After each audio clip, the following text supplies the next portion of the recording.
ஐஸ்வர்யா, இதுவும் உன் வீடு தான், உள்ளவா.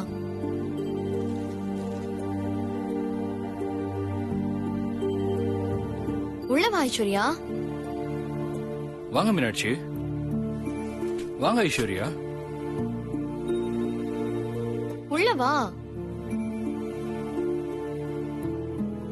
வா. எப்படி இருக்கீங்க? என்ன ஐஸ்வர்யா, சோகமா இருக்கீங்க?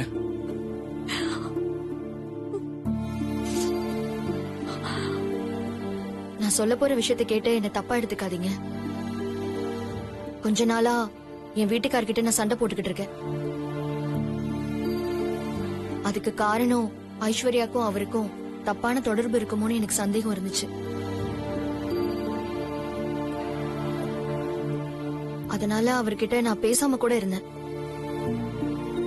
அடிப்பாவி, உம்மனா மூஞ்சி மாதிரி இருந்துகிட்டு உள்ளுக்குள்ள இவ்ளோ வேலை பார்த்துட்டு வெளியே காட்டிக்காம இருந்திருக்காளே, நம்மள விட பெரிய ஆளா இருப்பா போல இருக்கே.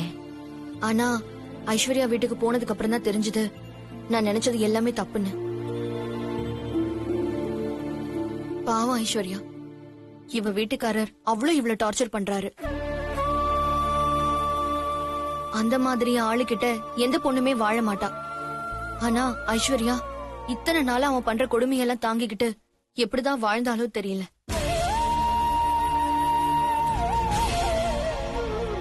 ஒரு பொண்ணுங்கிறவ பிறந்த வீட்டை விட்டுட்டு அவ புருஷனை நம்பிதான் புகுந்த வீட்டுக்கே போறா. அந்த வீட்டுல எந்த உறவு வேணும்னாலும் சரியில்லாம இருக்கலாம். ஆனா புருஷங்கிற உறவு மட்டும் சரியா இருந்தா போதும், அவ இந்த உலகத்தையும் ஆழ்வா.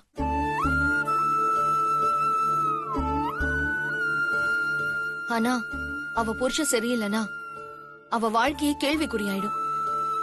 இப்ப ஐஸ்வர்யோட வாழ்க்கையும் அப்படிதான் இருக்கு.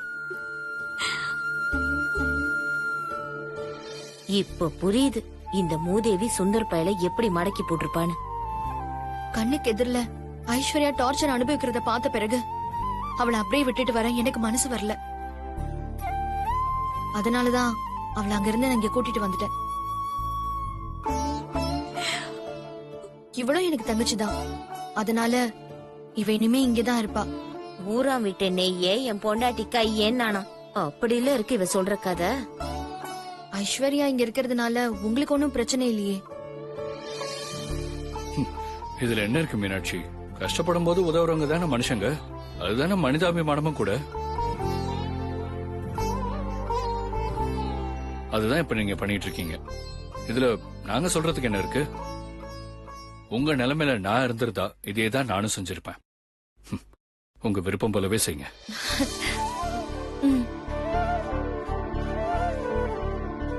இங்க பாருங்க ஐஸ்வர்யா, யார் வீட்டுக்கோ வந்திருக்கோம், இங்க என்ன செய்ய போறோம், எப்படி இருக்க போறோம், இத பத்தி எதுவும் நீங்க யோசிக்கவே வேண்டாம். இத உங்க வீடா நினைச்சுக்கோங்க. இங்க இருக்கிறவங்க எல்லாருமே உங்க சொந்தமா நினைச்சுக்கோங்க. இங்க நீங்க உங்க விருப்பம் போல இருக்கலாம். ஓகே? தேங்க்ஸ். அத மீனாட்சி கிட்ட சொல்லுங்க.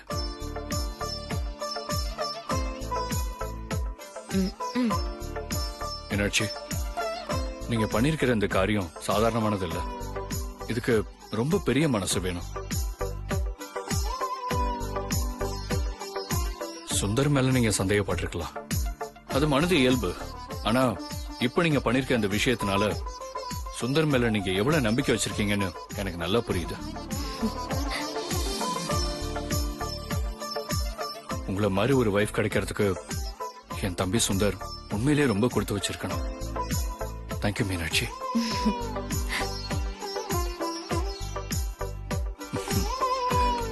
பாத்துக்கோங்க.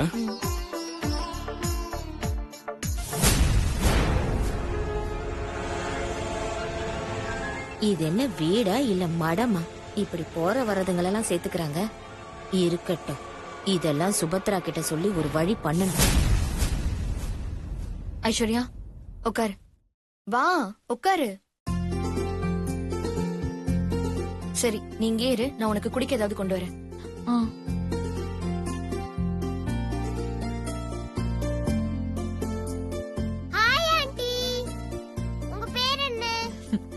ஆண்டி இல்ல, சித்தின்னு கூப்பிடணும். சரியா? ஏன் சித்தின்னு கூப்பிடணும்? நான் உங்க அம்மாவோட தங்கச்சி, அதனால சித்தின்னு கூப்பிடணும். சரி சித்தி, உங்க பேர் என்ன? என் பேரு ஐஸ்வர்யா. உன் பேர் என்ன? என் பேரு மித்ரா. ம்,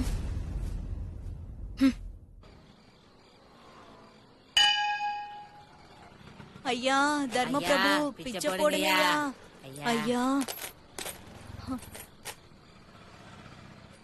பிச்சை போடுங்கம்மா. அம்மா தாயே பிச்சை போடுங்கம்மா. பிச்சை போடுங்கம்மா. அம்மா தாயே பிச்சை போடுங்கம்மா. இங்க பிச்சை எடுக்க வந்திருக்கோம். உன்னை பார்த்தா பிச்சை போடுறவங்க கூட பிச்சை போடாம போயிடுவாங்க. உன்னால எங்களுக்கு வர வருமானமே போகுது. ஆமா, இவங்க அப்படியே பல கோடி டேர்ன் ஓவர் பண்றாங்க. என்னால இவங்களுக்கு வருமானம் போகுதா? நான் எங்க எப்படி இருக்க வேண்டியவ தெரியுமா? என் தலை எழுத்து இங்க இப்படி இருக்க. இப்படி சொன்னவங்க நிறைய பேரு ஒண்ணு ஜெயில இருந்திருப்பாங்க, இல்ல ஜெயிலுக்கு போறவங்களா இருப்பாங்க. நாம ஜெயில இருந்து வந்தது இவளுக்கு எப்படி தெரியும்?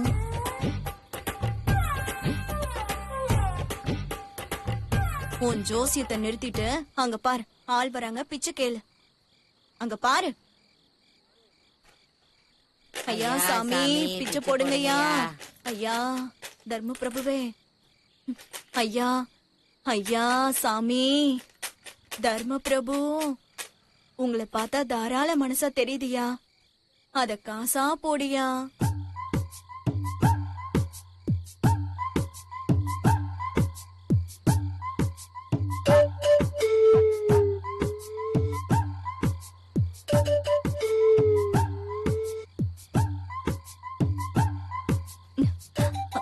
என்ன ஏம்மா, நீ பார்க்க நல்லா தான் இருக்க,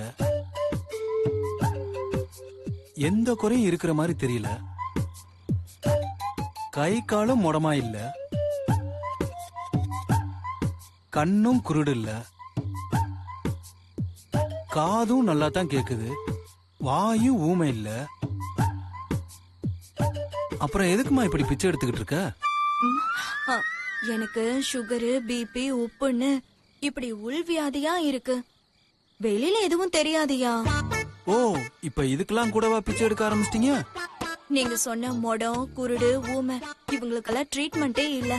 ஆனா நான் சொன்ன எல்லாத்துக்குமே ட்ரீட்மெண்ட் இருக்கு. ம்ஹும். இப்ப சொல்லுங்க, எதுக்கு காசு செலவாகும்? நீ சொன்னதுக்கு தாமா. ஆ, அதுக்குதான் பிச்சை எடுக்கிறேன். அப்போ பிச்சை எடுத்து உன்னைய காப்பாத்திக்கிற. அடுத்தவங்களை காப்பாத்த நான் எதுக்கு பிச்சை எடுக்கணும்? ம், என்னமோ சொல்ற, நானும் உன்னை நம்பி பிச்சை போடுறேன். ம், 5 ரூபா போடக்கூடாது, 1 ரூபா போடுவோம்.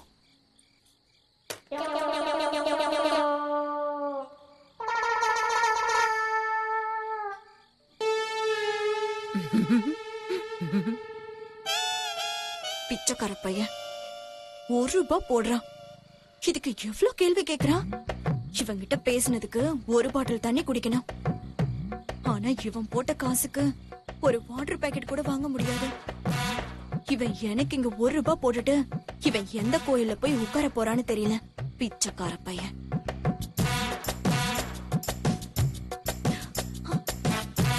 அம்மா தாயே பிச்சை போடுங்கம்மா.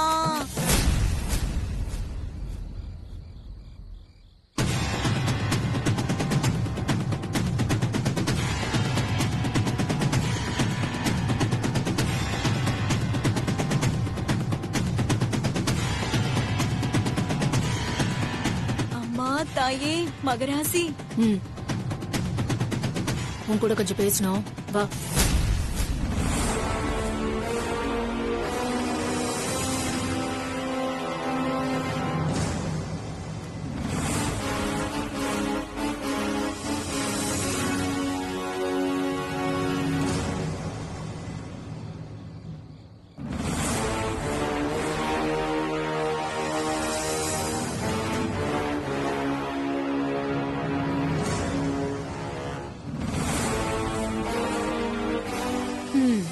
உன் பேர் சங்கீதா. நீ சிவா வீட்ல சக்தியா நடிக்க போய் அவனுடைய வீட்லயே செட்டில் ஆயிடலான்னு பார்த்தேன்.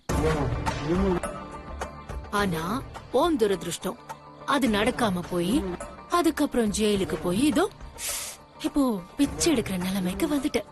Am I right? இதெல்லாம் எனக்கு எப்படி தெரியும்னு கேக்குறேன்.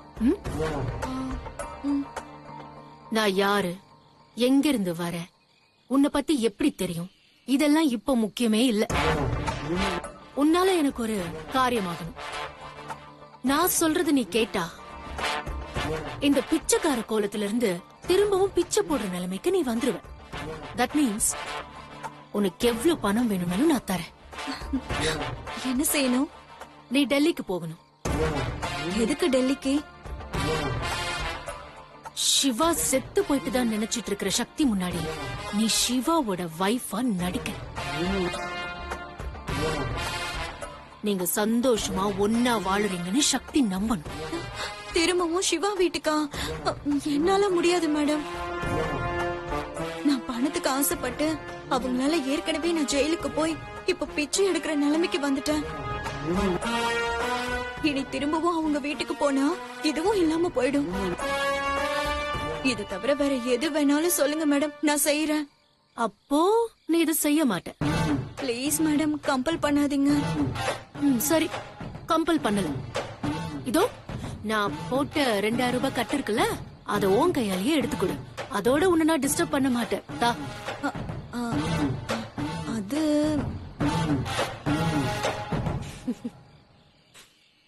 ருசி கண்ட பூனையும் பணம் கண்ட மனுஷனும் ஒண்ணு. உன்னால பணம் இல்லாம இருக்க முடியாதுன்னு எனக்கு நல்லா தெரியும். இது உனக்கு கடவுள் இல்ல, இந்த மிருநாளனை கொடுக்கிற இன்னொரு வாய்ப்பு. சோ நீ இத பயன்படுத்திக்கிட்டா நீ திரும்பவும் பணக்காரி. இல்ல தட்டை எடுத்துக்கிட்டு கோயிலுக்கு முன்னாடி. Decision is yours.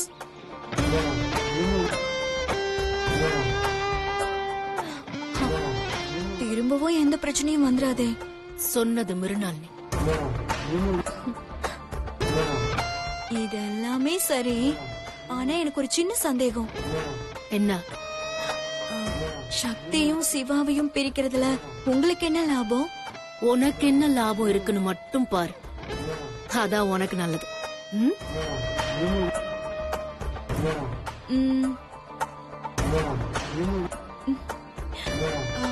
மேடம், இன்னொரு சின்ன கேள்வி. சொல்லு. நீங்க சிவா அம்மா பாட்டியோட ஆளா? அதுக்கும் மேல. அப்போ அவங்க அனுப்பிதான் வந்தீங்களா? இல்ல. அப்பாடா. மேடம், அவங்க ரொம்ப டேஞ்சரான ஆளுங்க. அதுலயும் அந்த பாட்டி இருக்கே, டைம்ல போட்டு கொடுத்துட்டு போய்கிட்டே இருக்கும். அவங்கள நம்பி எந்த காரியமும் செய்ய முடியாது. நீ மிருநாளிய நம்பலாம். மேடம், டெல்லிக்கு எப்ப போறது? டிக்கெட் எப்ப தருவீங்க? உன்னை தேடி வரும். என்ன படம் பேர் சொல்ற மாதிரியே சொல்றாங்க. மேடம், வெறும் டிக்கெட் மட்டும் அனுப்பிடாதீங்க, கூடவே இந்த மாதிரி 4-5 கட்டையும் போடுங்க. ச்சே, நாங்களே 4-5ன்னு ஏன் குறைச்சு சொல்லணும்? மேடம், நான் சொன்ன 4-5 மட்டும் போடாதீங்க. உங்களுக்கு எவ்வளவு தோணுதோ அவ்வளவு போடுங்க.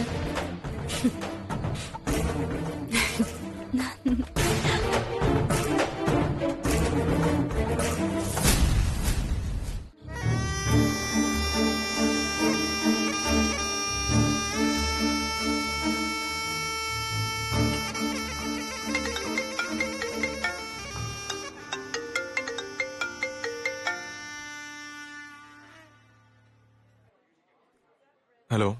சங்கீதா கிட்ட பேசிட்டேன். குட். என்ன சொன்னா? டெல்லிக்கு வர ஒத்துக்கிட்டா. Well done. அடுத்து சொல்றேன்.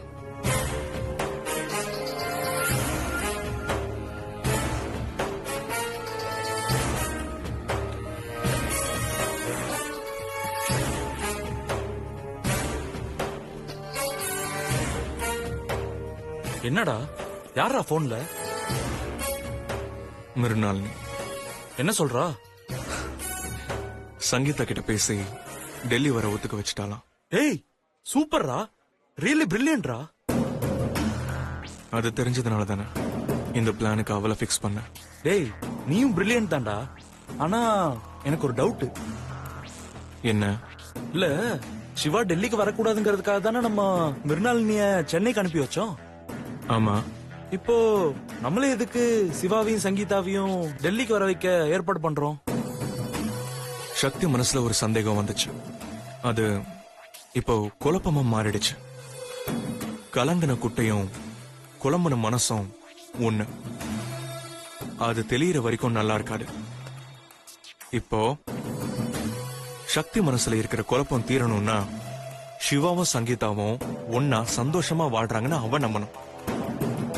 அதுக்கு சிவாவையும் சங்கீதாவையும் அவ ஒன்னா பார்க்கணும். முக்கியமா அவ கண்ணால பார்க்கணும். அப்பதான் அவ மனசு நினைக்கிறது உண்மைன்னு அவ மூளைக்கு சொல்லும். டேய் எனக்கு ஒரே குழப்பமா இருக்குடா. நான் தெளிவா இருக்கேன். நீ போய் சங்கீதா டெல்லி வர டிக்கெட்டை போடு. சரி, சங்கீதாவுக்கு டிக்கெட் போடுறோம். ஆனா சிவா வருவானா? வருவான். அவனை எப்படியாவது டெல்லி வர வைக்க ஏற்பாடு பண்றேன். எல்லாம் சரிதான்டா. எனக்கு இன்னொரு சந்தேகம் இருக்கு. என்ன? இல்ல சங்கீதா கூட மிருனாளினி டெல்லிக்கு வரா, சிவாவும் டெல்லிக்கு வரான். ஒருவேளை மிருனாளினி டெல்லியில இருக்கிறத சிவா பாத்துட்டா பிரச்சனை வராதா? நிச்சயம் வரும். டேய் அப்ப என்னடா பண்றது?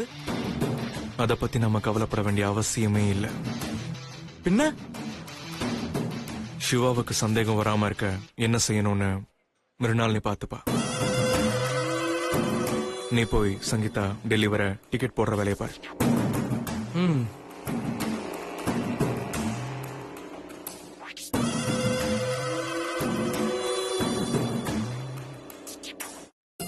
வாங்க சித்தி. ஐஸ்வர்யா, உனக்கு பால் எடுத்துட்டு வரட்டுமா? ஐயோ, நான் சாப்பிட்டதே வயிறு ஃபுல்லா இருக்கு. எனக்கு எதுவும் வேண்டாம். ஏய், நீ என்ன சாப்பிட்ட? கொஞ்சமா தானே சாப்பிட்ட. கொஞ்சமா? போதும் போதும் சொல்ல சொல்ல நீ பாட்டுக்கு வச்சுட்டே இருந்த.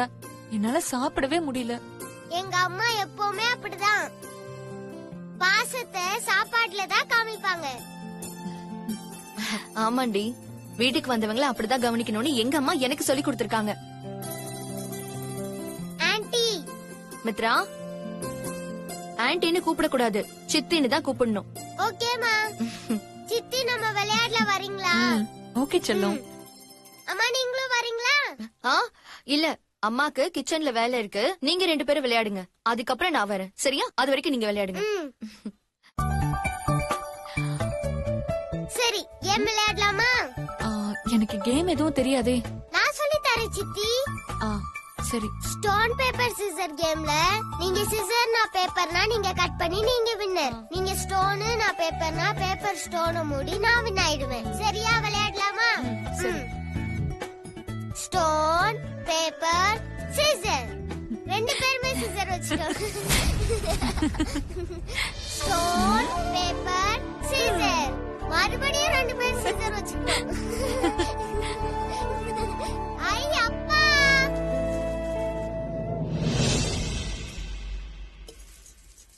மீனாட்சி உள்ளதான் இருக்கா. நம்ம டிராமாவை ஸ்டார்ட் பண்ணிட வேண்டியதான். ஐஸ்வர்யா, நீயா? நீ எதுக்கு இங்க வந்த? உன்னால ஏற்கனவே எனக்கும் மீனாட்சிக்கு சண்டை. உனக்கு ஹெல்ப் பண்ண போய் என்கிட்ட இப்போ மீனாட்சி பேசுறதே கிடையாது தெரியுமா? இப்ப என்னடா நீ என் வீட்டுக்குள்ளே வந்திருக்க? முதல்ல இங்க இருந்து கிளம்பு. மீனாட்சி வெளியில போயிருக்கான்னு நினைக்கிறேன். அவன் வர்றதுக்குள்ள ஃபர்ஸ்ட் நீ வீட்டுல இருந்து கிளம்பு வெளியே. நீ எதுவும் பேசாத, வாய மூடு. அம்மா வீட்டுல இல்லன்னு எனக்கு தெரியும். நீ எதுவும் சொல்ல தேவையில்லை. இங்க பாரு ஐஸ்வர்யா, மீனாட்சி வர்றதுக்குள்ள ஃபர்ஸ்ட் இங்க இருந்து கிளம்பு. அவ வந்துட்டானா என்னமோ நான் தான் உன்னை வீட்டுக்குள்ள கூட்டிட்டு வந்த மாதிரி தப்பா நினைச்சிருவா. நான் ஒண்ணு தப்பா நினைக்க மாட்டேன்.